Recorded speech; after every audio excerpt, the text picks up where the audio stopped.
the first thing about tricep pushdowns, the most important thing is to grab the right band, okay?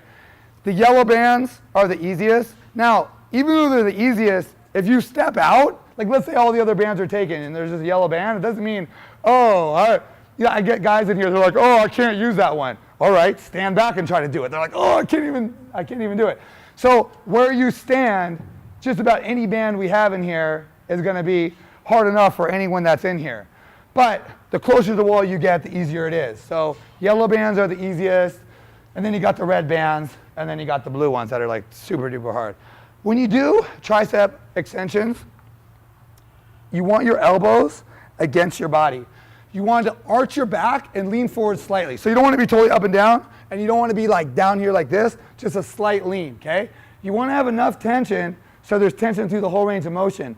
A couple things that I see on the, well, I'll do it perfect. So a perfect one is extend, hold for a second, come up. So you want to get that squeeze. When it comes to biceps and triceps, you really want to feel that squeeze. It's one of those muscles where you could extend for the full range of motion of the joint. Where other things like maybe shoulders, I can't extend to the full range of motion. I'm gonna stop right here. So these are, the triceps are one that you could really squeeze at the end. So you wanna take advantage of that. So go down, squeeze. But what I see a lot happening is these things start turning in like this, okay? And once they turn in, it becomes a different exercise. So constantly adjust it and make sure that these are horizontal to the ground, okay? Make sure that they don't start moving this way. All it takes is a second to readjust it, and you're gonna go straight down and up, just like this. Sometimes, even on the yellow bands, for whatever reason, actually, if you're shorter, the shorter you are, Snooki, the more tension there is, because you're down lower, right? You're down lower, so there's already more tension on this band, okay? And if, all right, if that happens, and the lightest band it's not happening. You're not able to go down all the way. You're coming forward.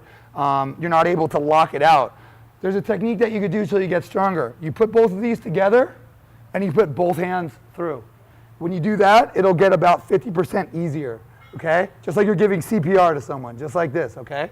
So if that happens, put them together, put both hands through, and as you get stronger, you'll be able to do it the regular way. All right, does that make sense? For overhead tricep extensions. So, all right, for these, we always say to stretch. This is one of those exercises that the lower you go, the more you're gonna stretch that tricep muscle, okay? So if you're going super heavy, but you're just doing this, literally nothing will happen. You're honestly wasting your time. Okay? So what you want to do is go all the way down, as low as you can, stretch, and then up and squeeze. Stretch as low as you can, every time try to get a little bit lower, and then squeeze. When you grab the dumbbell, make sure that your hands are open and your thumbs are crossed over like this, okay? Cross your thumbs over, as opposed to having your thumbs on the outside like this, because you could drop it. You want to cross your thumbs over like this. And you want your hands even, so you need to open it. Sometimes I'll see people, they'll grab it like this, right? And I'm having more tension on my left than on my right, and that's not going to work. So all the way down, stretch, stretch, stretch, stretch, stretch, up and squeeze, okay? So we don't have to demonstrate it that much, but if you get it, right?